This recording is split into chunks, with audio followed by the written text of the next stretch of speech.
Nagaa Waaqayyo isiniif haa baay'atu. Kan gammade faarfatu jedha. Kanaaf iyyuu walii wajjin faarfannaa kana faarfanna jechuudha. Waaqayyo isin haa eebbisu.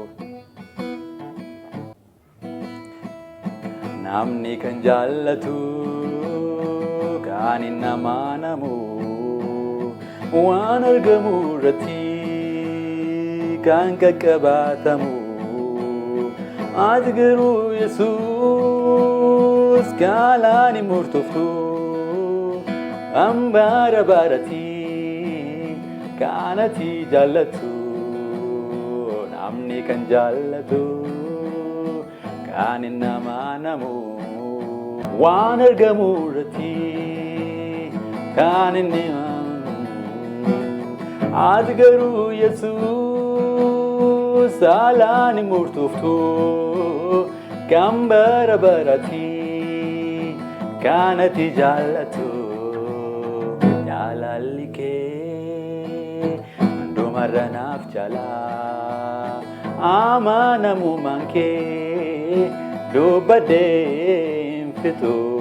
Jaalalli kee hundumarra naaf jala amaanamummaan kee dubbadhee hin fixu.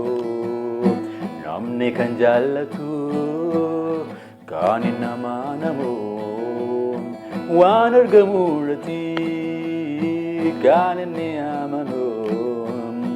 Ati garuu Yesuus gaalaan hin murtoftu bara barati kan ati jaallattu. Jaalalli kee hundumarra naaf jala amaanamummaan kee dubbadhee hin fixu.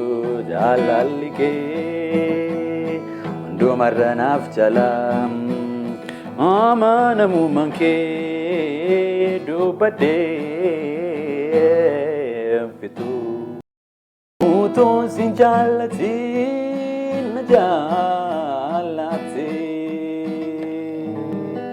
lookoo gara laafinaan ofitti na harkifte marartee na waamte mucaa goonan jette.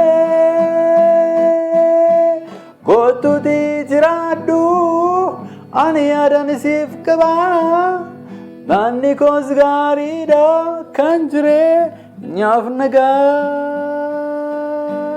Aniif manni koo eenyu kan na jaallatte maal gootu sitti tole mati jette. Aniif manni koo eenyu kan na jaallatte maal gootu sitti tole gangannaati jette. Akka hojii kootu ta'ee silaa badiira garuu araraa keessa bu'uun hojii raadheera.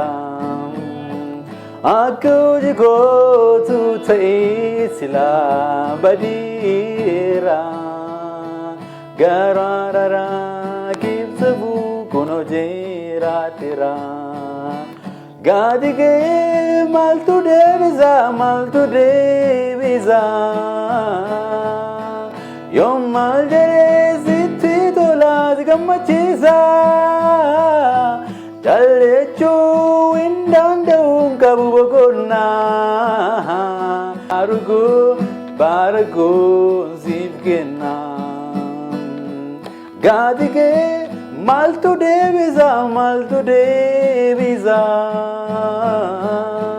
yoon maal jedhee sitti tolaas gammachiisa.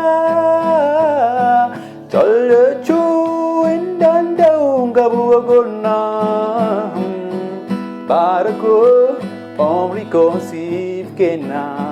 Barakoo umrii koo siif kenna. Barakoo umrii koo siif kenna. Barakoo umrii koo siif kenna. Umrii koo barakoo